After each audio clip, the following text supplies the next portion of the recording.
Isaías 43, versículo 14, diz assim: Eis o que diz o Senhor, vosso Redentor, o Santo de Israel: por vossa causa envio a Babilônia, a fim de fazer cair os ferrolhos dos cárceres, e os caldeus se lamentarão em altos brados.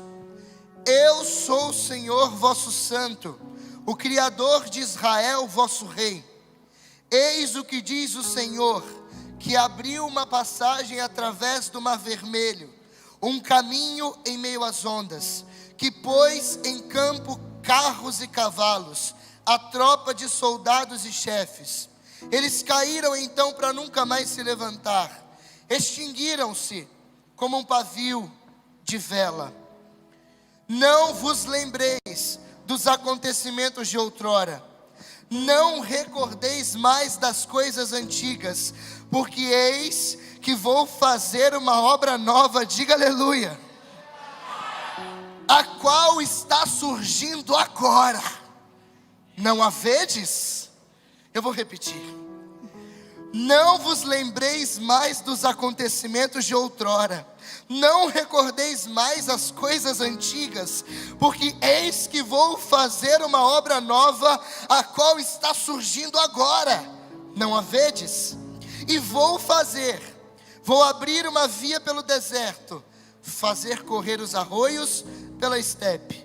Os animais selvagens me darão glória, os chacais e os avestruzes, pois terei feito jorrar água no deserto e correr arroios na estepe.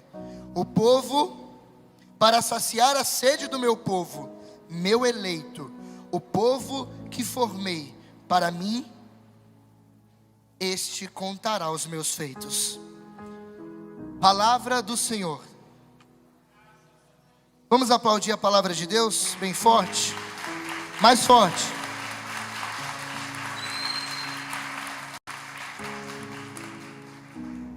Tá, vamos lá. Primeiramente eu queria dizer boas-vindas para você que está aqui no nosso centro de evangelização pela primeira vez. Vamos aplaudir os nossos irmãos que estão nos visitando. Mais forte, gente. Em nome de Jesus.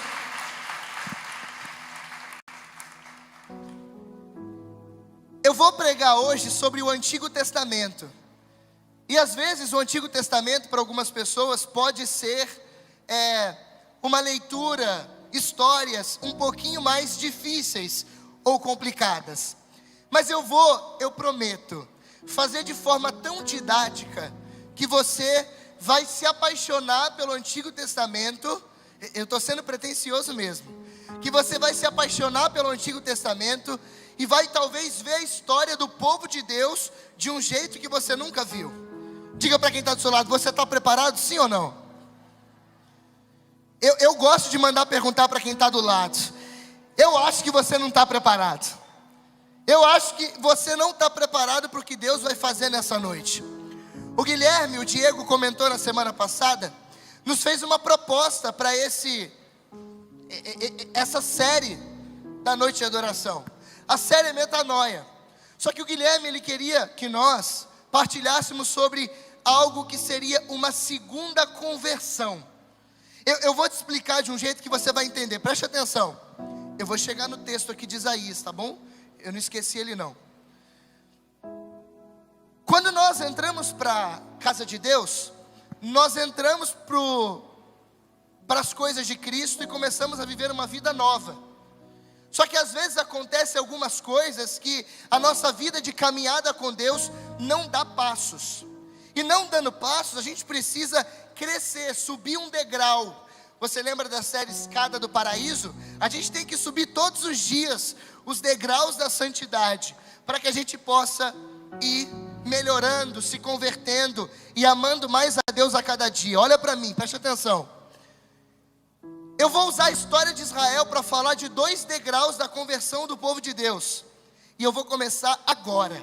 Preste muita atenção. Quando nós olhamos para o texto de Isaías, a gente precisa entender que Isaías, ele é chamado de profeta messiânico. Isaías, ele está antes de Jesus Cristo 700 anos. Quantos anos? Vai ser uma pregação perguntativa. Eu nem sei se essa palavra existe, mas eu preciso que você me ajude. Isaías está 700 anos antes de Jesus. Quantos anos? Glória a Deus. Ele é chamado de profeta messiânico, porque ele é um dos maiores profetas do Antigo Testamento. Profeta messiânico é o seu nome, porque ele falou muito a respeito de Jesus Cristo. É Isaías 43 que fala do servo sofredor, aonde Isaías, antes de Jesus Cristo, todos esses anos, disse como Jesus iria morrer na sexta-feira da paixão. Lembra? Aquele servo que seria maltratado, vilipendiado, que seria traído, que seria cuspido e que estaria na cruz, tão desfigurado, que nós viraríamos o rosto, porque ele não teria beleza para atrair o nosso olhar. É Isaías quem profetiza isso. Foi Isaías que no capítulo 53 disse assim: ainda que você passe pelo fogo, eu estarei contigo. Ainda que você passe pelo rio, as águas não te submergirão. Olha só que coisa bonita. Isaías no capítulo 60, ele dá traços de como vai ser a volta de Jesus no futuro. E olha quanto tempo que ele já está atrás de nós na história. Isaías está profetizando para o povo de Deus que nesse momento, olha aqui para mim, para você entender, está na Babilônia. Diga comigo, Babilônia. Só que as coisas não eram assim. Agora a gente volta 700 anos antes de Isaías. O povo estava no Egito, na escravidão. Ele estava sendo subjugado pelo faraó. O povo ficou 410 anos escravo no Egito. Em Êxodo capítulo 3, foi o evangelho de domingo. Deus chama um homem chamado Moisés. Diz para Moisés que estava a 500 quilômetros do Egito. Ele estava pastoreando as ovelhas do seu sogro Jeta. E a Bíblia diz que Moisés começou a ouvir uma voz que o chamava: Moisés. E quando ele olhou para a sua direita, ele percebeu que estava uma árvore nativa daquela região chamada sarça. Aquela árvore chamada sarça, ela pegava fogo. Diga aleluia. Você tem que falar comigo de novo. Aquela árvore pegava fogo. Diga aleluia. Ela pegava fogo, a lã não se consumia. Ela pegava fogo, mas ela não queimava. E Moisés começou a se aproximar daquela sarça. E quando ele chegou diante dela, o Senhor: para. Aí ele: o que eu fiz de errado?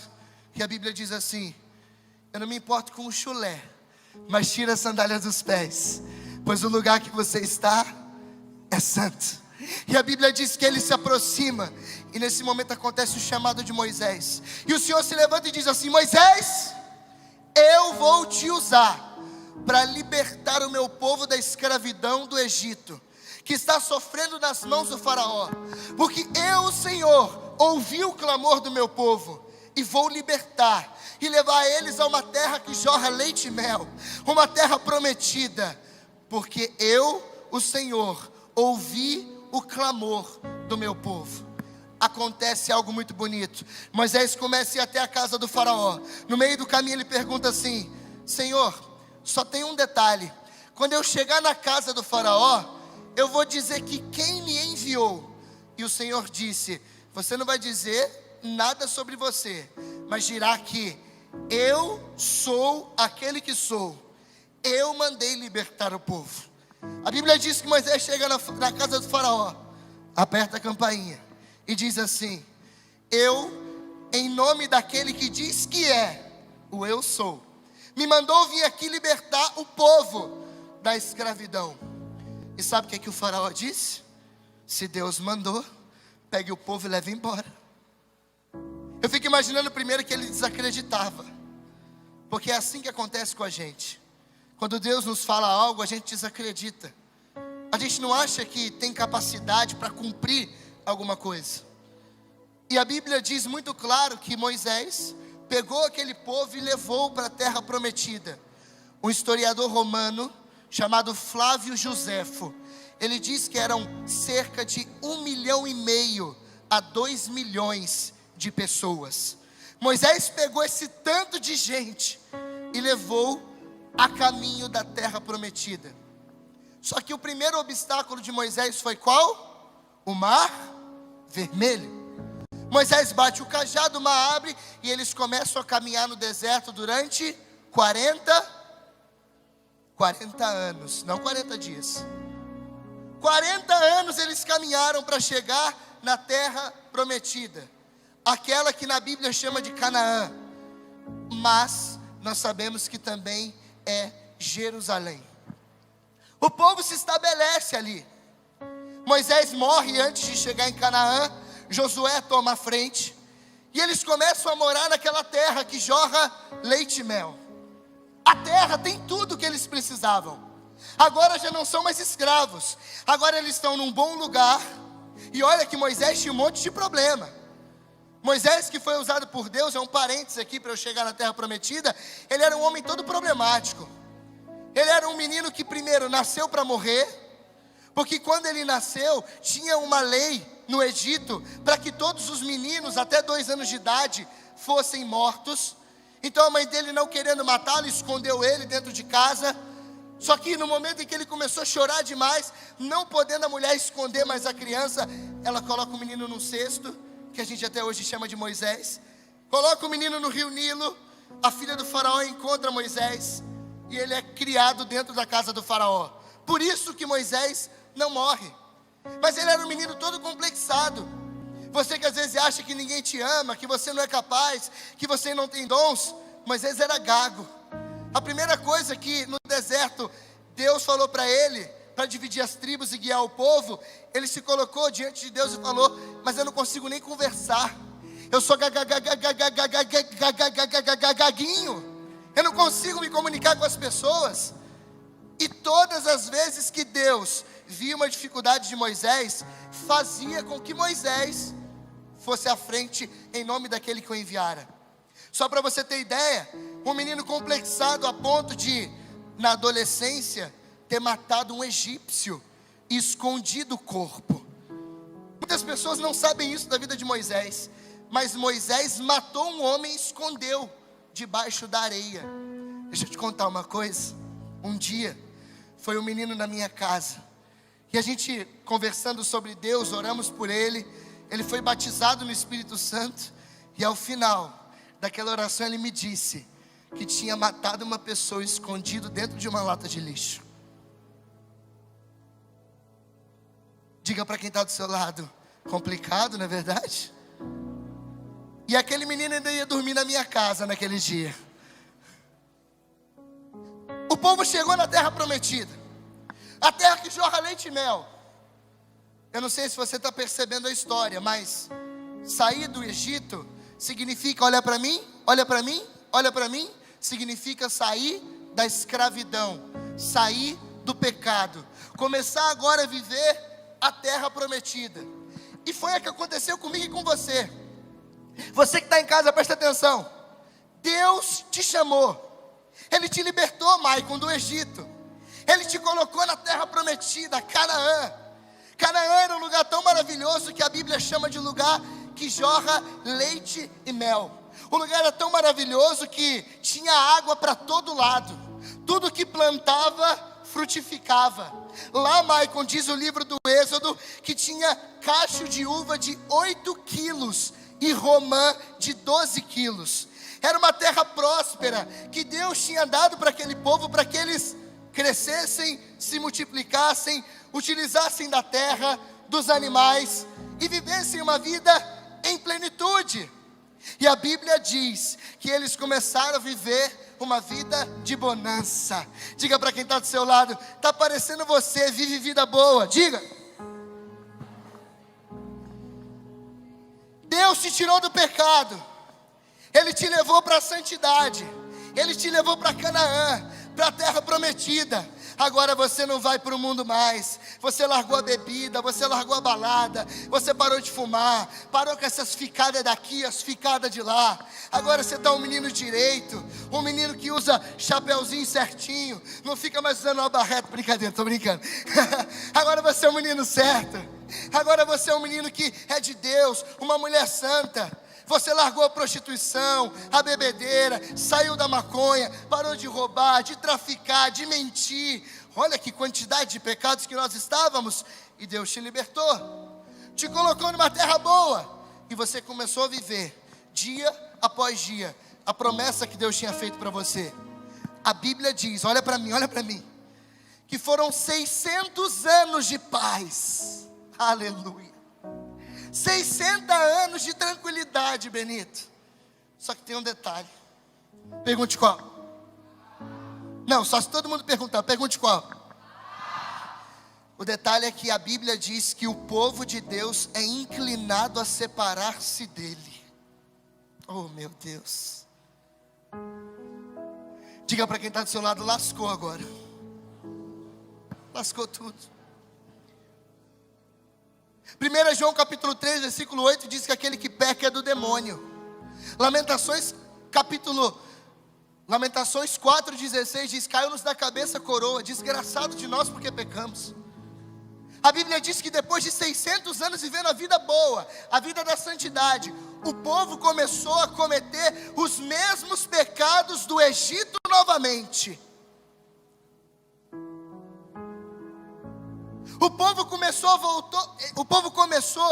voltar, a olhar para trás, a comer as cebolas do Egito. O povo começou a viver o mesmo pecado, começou a viver a mesma escravidão, começou a viver a mesma vida velha, começou a beber de novo, começou a ver novela de novo, começou a fazer um tanto de coisa de novo. Só que Deus amava aquele povo, mas aquele povo vivia se extraviando, vivia voltando, vivia saindo da presença de Deus, até que Deus chegou um momento que disse assim: quer saber de uma coisa? Chega! Eu não aguento mais. E só para você ter ideia, não foi a primeira vez que Deus diz isso na Bíblia, porque no livro do Gênesis, ainda no capítulo 6, a Bíblia diz que Deus, por causa do pecado do homem, isso é muito triste. Está preparado para ouvir? Está preparado para ouvir? Está preparado para ouvir? Eu sei que não está, eu também não estou, mas a Bíblia diz que Deus se arrependeu de ter criado o homem por causa do seu pecado, porque o homem se misturou com as filhas de Deus e as filhas dos homens, e acontece aquele fenômeno na Bíblia conhecido como os Néfilins, onde os filhos dos homens se misturam com as filhas de Deus. Existem várias interpretações para esse episódio. É dali que surgem os gigantes da Sagrada Escritura, por conta desse pecado. Não é o tema para essa noite, fica aqui como curiosidade, para que você saiba. E agora de novo, o povo em Canaã, na terra prometida, vivendo a vida boa, na santidade, em Deus de novo. Olha, você voltou a ir para a igreja, está lindo demais. Só tem um problema, você voltou a cair no mesmo pecado, você voltou a olhar para trás. E a Bíblia diz que aquele que coloca a mão no arado e olha para trás, acontece duas coisas com ele. Pergunte o quê? A primeira coisa que acontece é que quando ele está andando e olha para trás, ele vira estátua de sal. E a segunda coisa que Jesus diz é: aquele que coloca a mão no arado e olha para trás não é digno de mim. Então Deus disse assim: quer saber? Chega, eu vou permitir com que o povo volte de novo para a escravidão. E acontece o episódio da Babilônia. 600 anos na terra prometida, agora o povo na terra prometida vai ser escravizado novamente por Nabucodonosor e vai ficar escravo na Babilônia. Só tem um detalhe, pergunte qual? A Babilônia não é o Egito. A Babilônia é mais ou menos assim, Benito. Você tem uma mansão. Oh meu Deus, dá uma mansão para o missionário, imagina. Você tem uma mansão, Benito. E lá no fundinho da tua mansão você tem um quartinho de empregado. E sabe o que é a Babilônia em Canaã? É o quartinho do empregado. Eles estão na terra que Deus prometeu para eles, mas estão morando no quartinho do fundo da casa da sogra, na terra que era deles por herança. Vamos lá, linha do tempo. Aldo, vem comigo. Você estava no Egito escravo. Ai meu Deus, eu estou aqui sofrendo, comendo cebola, eu não aguento mais, eu também não gosto de alho, eu quero comer carne. Isso aqui é a mentalidade do povo do Egito, ok? Eu estou aqui sofrendo muito, Deus, ajuda, liberta o teu povo. A Bíblia diz que Deus levanta Moisés, Moisés liberta, e o povo vai andando, 40 anos no deserto, chega em Canaã, a terra prometida. Oh glória, agora é sucesso, agora nós estamos comendo carne, agora nós temos fruta de novo, agora a gente está vivendo bem, a gente está fazendo festa, a gente está aproveitando. E de novo você voltou a pecar, de novo você se afastou de Deus, e agora Deus permitiu que você se encontrasse em um lugar. Qual é o nome desse lugar? Babilônia. A Babilônia não é um lugar além de Canaã, é dentro da terra, um lugarzinho escondido. Eu estava estudando com o padre Silvano esse final de semana, e ele me disse que a Babilônia era no Reino do Sul.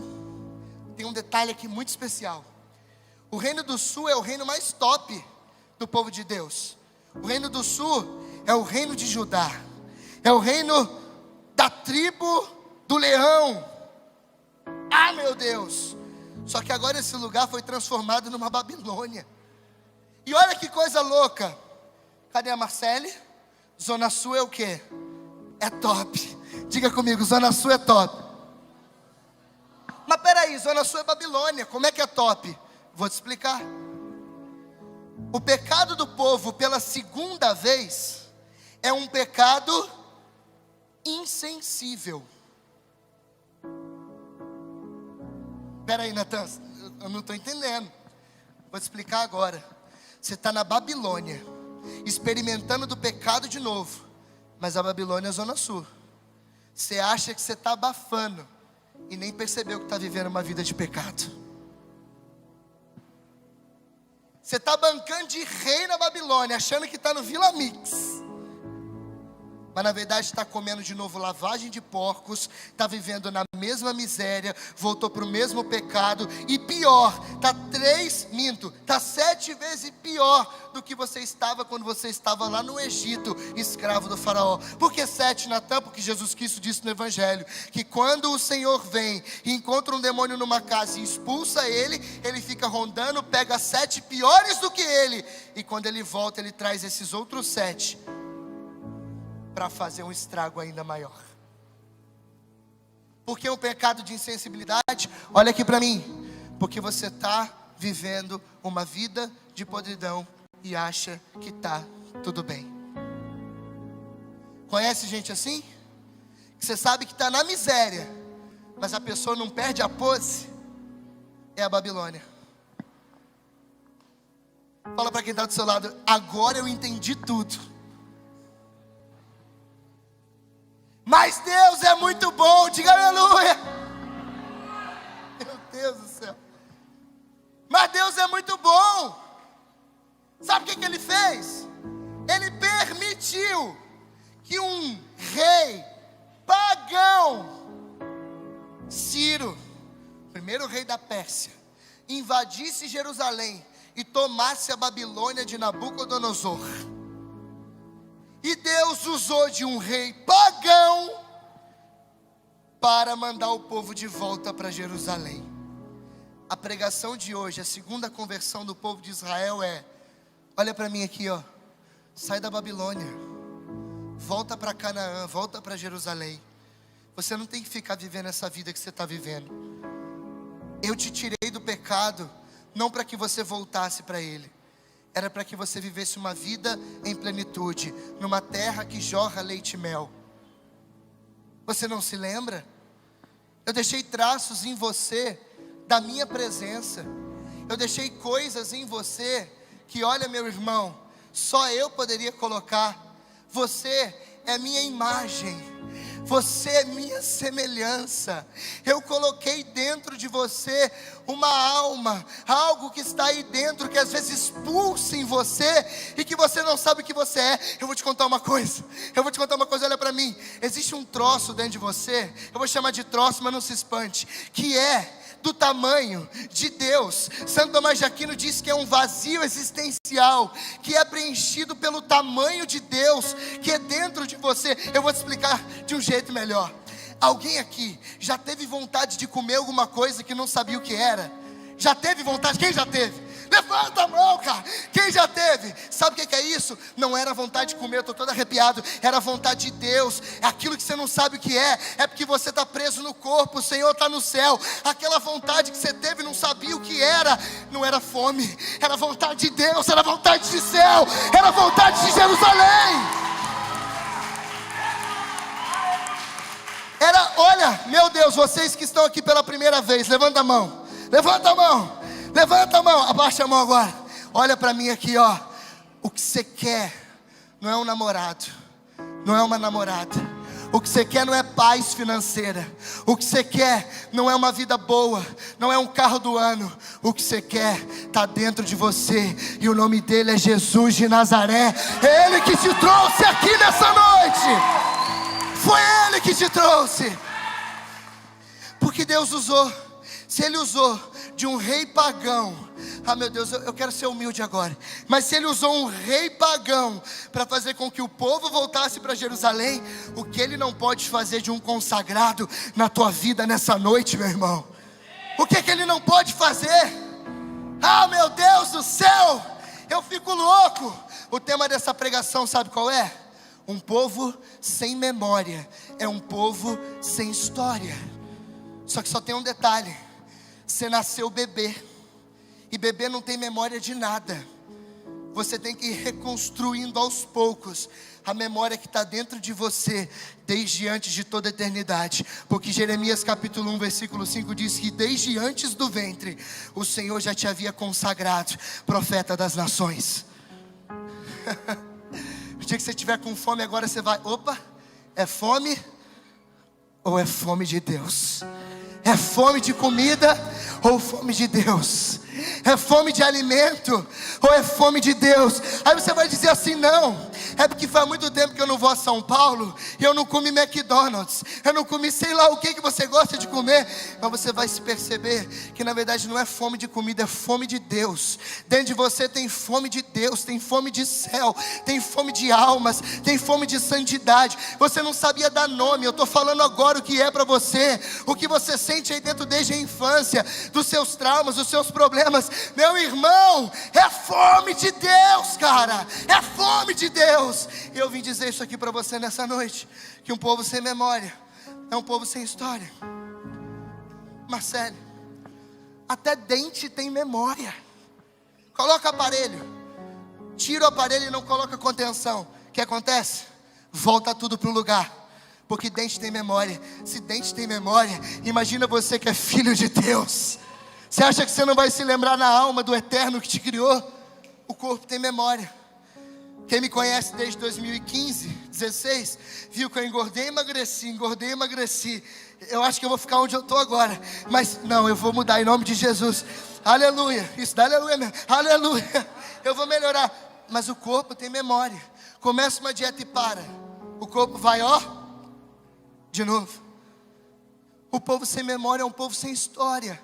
E a sua memória está dentro de você. Fala para quem está do seu lado: existe uma memória de Deus em você. Diga para quem está do outro lado: existe uma memória de Deus em você.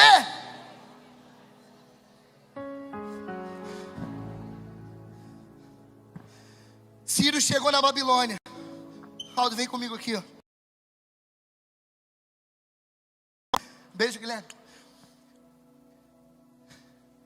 Ciro chegou na Babilônia, rei pagão.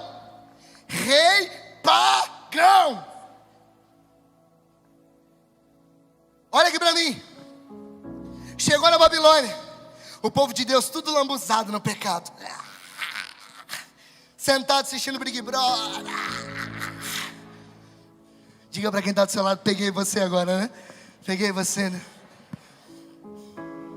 Lambuzado, as carreiras de cocaína, os baseados, a cerveja tudo lá esticada, a caipirinha, o vinho, porque vinho é cool, e se é cool, é coisa de rico, então vamos postar vinho. O narguilé lá aceso, com a brasa do capeta. Vamos lá, vamos continuar. Não se assuste não, você que está vindo a primeira vez. Eu quero que você vá para o céu, cara. Eu vou mentir para você? Quer que eu continue? Acho que não precisa. O rei Ciro chegou, viu todo mundo, Maico, e disse assim: que vergonha, eu, pagão. Mas eu ouvi as histórias do povo de Israel. Eu ouvi que Moisés abriu o mar. E olha, estou todo arrepiado. Eu não sei se vocês se lembram, mas Deus libertou vocês de uma escravidão. Volta para Jerusalém. Sai dessa Babilônia de merda. Volta para casa. Natan, mas é a primeira vez que eu vim. Como é que eu vou voltar?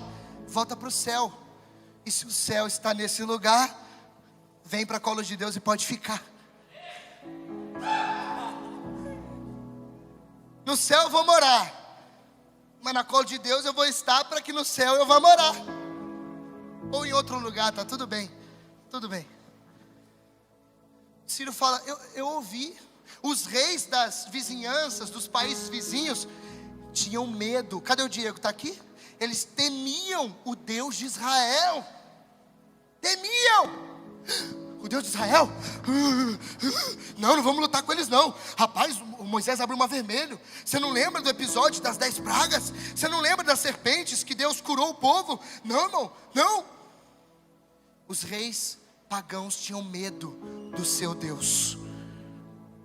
O mundo tem pose de Babilônia, mas no fundo eles têm medo do nosso Deus.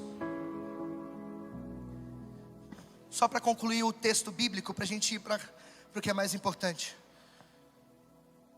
Como que o povo voltou para Jerusalém? Eu estou na mesma época de Esdras e Neemias. Um povo sem memória é um povo sem?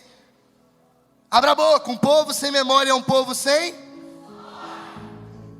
Olha o que Deus manda. Neemias e Esdras. Esdras o sacerdote, Neemias a autoridade.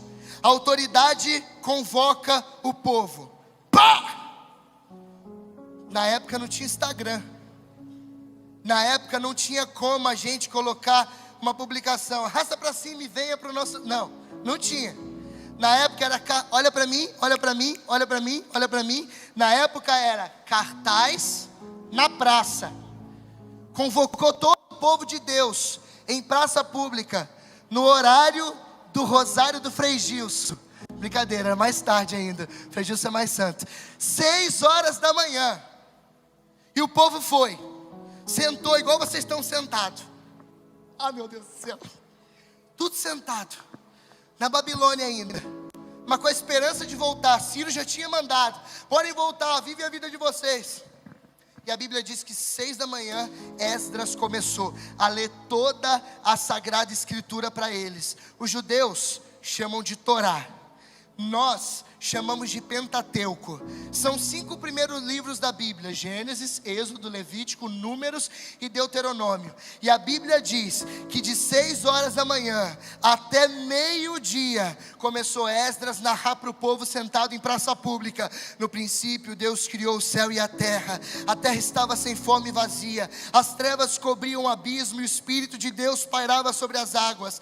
Deus disse: faça-se a luz. E a Bíblia diz que de 6 horas da manhã até meio-dia o sacerdote Esdras leu todo o Pentateuco para o povo de Israel. Pergunte com força: por quê? Porque um povo sem memória é um povo sem história. A única forma de lembrar o que Deus tinha feito era relendo toda a história do povo de Israel. Natan, o que é essa pregação? Eu estou contando para você toda a história do povo de Israel, de Jesus Cristo, para que você, fazendo memória de algo que está dentro de você, você venha para fora novamente. A Bíblia diz que quando deu meio-dia, não se assuste, quando deu meio-dia, Esdras levantou, fechou a Torá, bateu a Torá e disse assim: israelitas, calem a boca, para de chorar, porque todo mundo na leitura começou a ajoelhar, chorar e pedir perdão pelos pecados, começou a se arrepender. A Bíblia diz que ele disse assim: chega, chega de lamúria, o Senhor veio nos visitar. Portanto, eu vos digo, voltam para casa, peguem um animal, sacrifica. Se o animal for grande demais, divide com as famílias dos lados. Se for pequeno, chama mais um para compartilhar, porque o Senhor nos visitou e a alegria do Senhor é a nossa força. Voltemos para Jerusalém, que é o lugar de onde nós nunca deveríamos ter saído.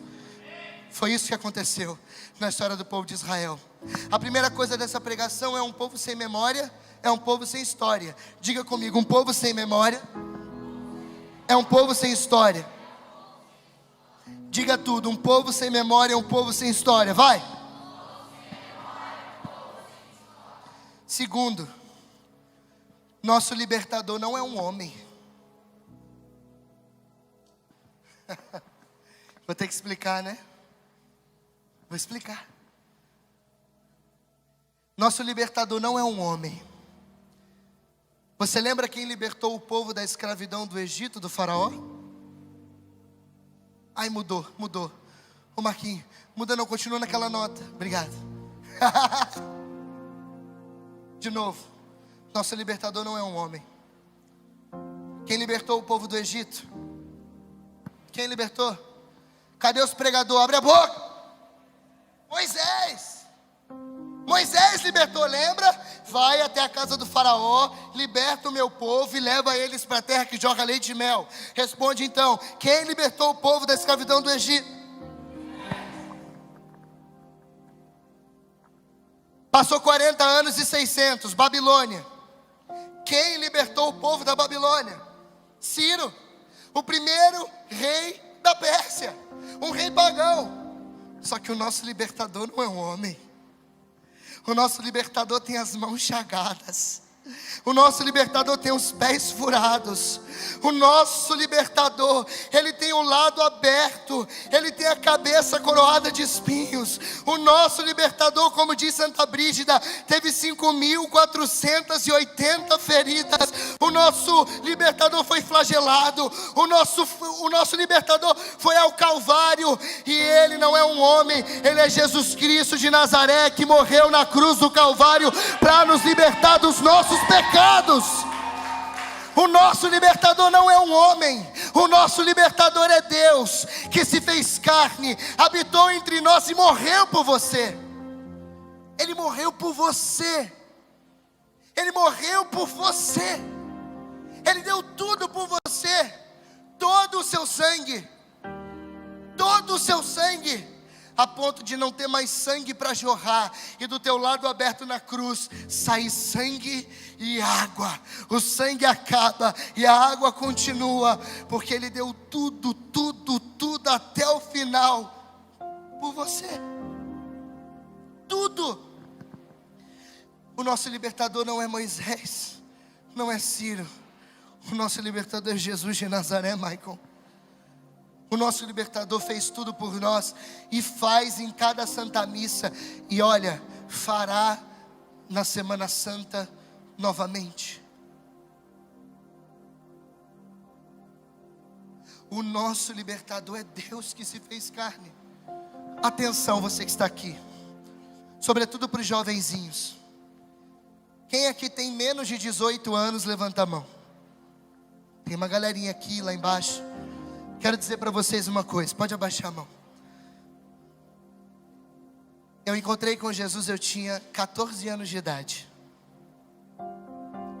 Eu vivi um momento como esse que vocês estão vivendo agora. E naquele dia eu falei assim: Jesus, a partir de hoje, eu nunca mais quero ver o Senhor triste por causa do meu pecado. Se passaram 12 anos. Não foram 12 dias. E eu estou aqui dizendo para você a mesma coisa que o Senhor disse para mim: entregue a sua vida nos meus braços. Talvez para alguns que chegaram agora, são novos na caminhada, você ainda está saindo do Egito. Os mais velhos que estão aqui, que às vezes até já nem prestam mais atenção na pregação, mexem em celular. Talvez é você tomar consciência e sair da Babilônia, porque você está num pecado já insensível, você nem percebe que está lambuzado. Metanoia. muda a mentalidade, o jeito, muda o foco, muda a estratégia. E por último, para nós, um retorno ao caminho de Jerusalém? Não. Olha para mim aqui. Um retorno, colo de Deus, vocês que estão aqui nos visitando, um retorno para Jerusalém? Não. Um caminho novo. Deus não quer que você retorne pelo mesmo caminho. Sabe por quê? Porque no caminho primeiro você sofreu demais. No primeiro caminho da sua conversão, você foi muito maltratado, muito humilhado. Deus quer te dar a oportunidade de começar agora por um caminho novo. Por isso que a palavra de Isaías, profetizando a volta do povo de Deus, da Babilônia para Jerusalém, ele disse: não vos lembreis dos acontecimentos de outrora, não recordeis mais as coisas antigas, porque eis, assim diz o Senhor, que eu vou fazer em vocês uma obra nova, a qual está surgindo agora. Volta. E não tenha medo de se aproximar de Jesus. Não tenha medo de se aproximar, independente do seu pecado. Independente de como você está vivendo. Olha para mim aqui que eu vou te contar uma história para terminar. Escute. Na Itália tem uma história muito conhecida de uma igreja. Olha aqui para mim. Que tem um crucificado com o braço para baixo. É uma cruz mais ou menos assim.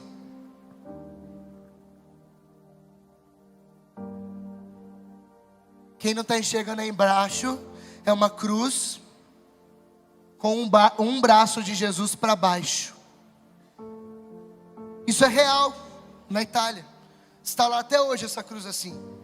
E a história é o seguinte: um dia, um jovem que era da igreja, era de Deus, ele foi se confessar com um padre.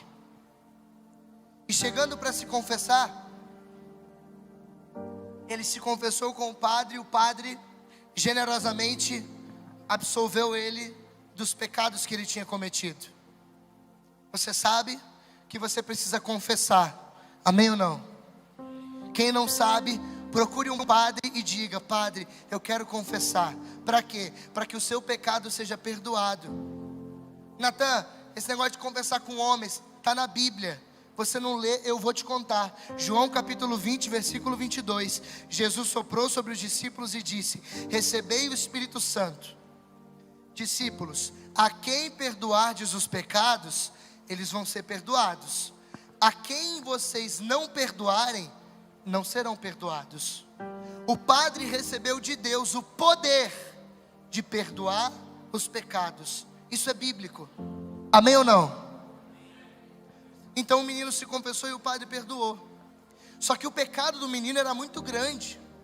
E o padre disse assim para ele: olha fulano, imagina, né? Olha Benito, olha Maico, você é a pessoa de frente da igreja, você não pode cometer isso não.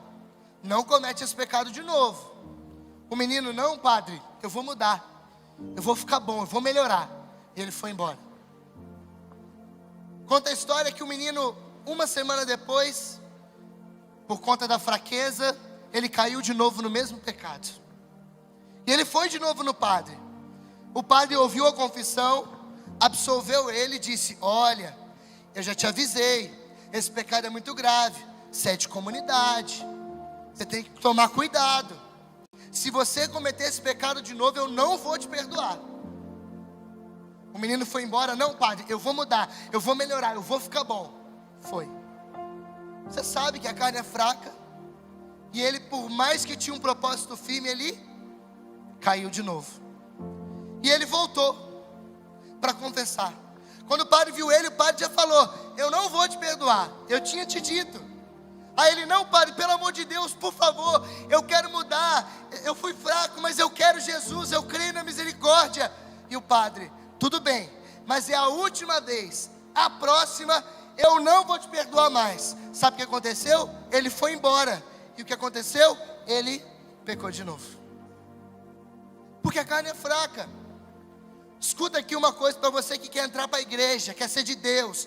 Você que está em casa, me ouça agora. Atenção.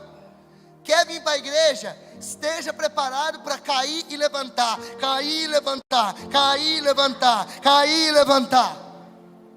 João Paulo II, São João Paulo II, diz que o pecador, o santo não é aquele que não peca, mas é aquele que tem a coragem de se levantar de cada queda. E ele caiu. E ele confiava muito na misericórdia e foi se confessar. O padre, quando viu ele entrando na igreja, já começou a gritar: eu não vou te perdoar. Eu te falei, eu te avisei. Você é miserável mesmo. Você é de frente, não tem vergonha na cara não. Cometendo o mesmo pecado, esse pecado sujo. Sabe o que aconteceu? Está até hoje lá na Itália. Você pode ir para testificar. A cruz que estava atrás do sacerdote levantou-se, tirou um dos braços e disse: vem cá, meu filho, se ele não quer te perdoar, eu te perdoo, porque não foi ele que morreu na cruz por você, foi eu que morri pelos seus pecados, eu te dou perdão. Se precisar, Jesus arranca o braço da cruz para te perdoar, mas não desiste de lutar.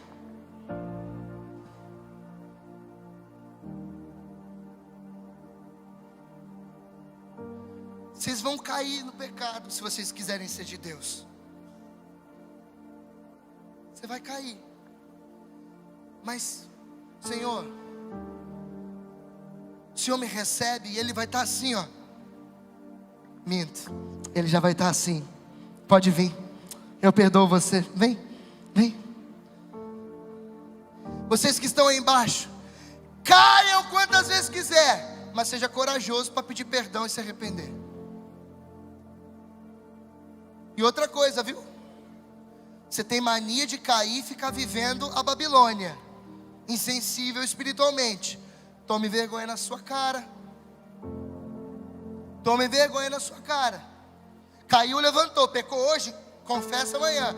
A segunda conversão é ter a coragem de voltar para Jerusalém. Ciro disse: volta para casa, volta para a terra prometida. E o povo: não, a gente não tem memória, a gente esqueceu. Deus, Ele é muito justo, vai mandar a gente para o inferno. Até que alguém tomou coragem e disse: cala a boca, volta para casa, volta para Jerusalém, porque quem está com a gente é o Senhor e Ele que nos convocou. E aí? Você que está aqui no galpão, olha para mim aqui. E aí? Vai ficar na Babilônia? Bate no seu peito e fala: hoje eu vou voltar para Jerusalém. Bate no peito e diga: hoje eu vou voltar para Jerusalém.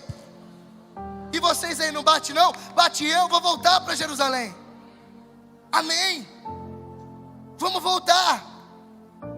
Vamos voltar. A segunda conversão é isso aqui. Espero, Guilherme, que eu tenha cumprido a missão. Isso é se converter de novo. É ter a coragem de retornar para o caminho de Jerusalém. Amém?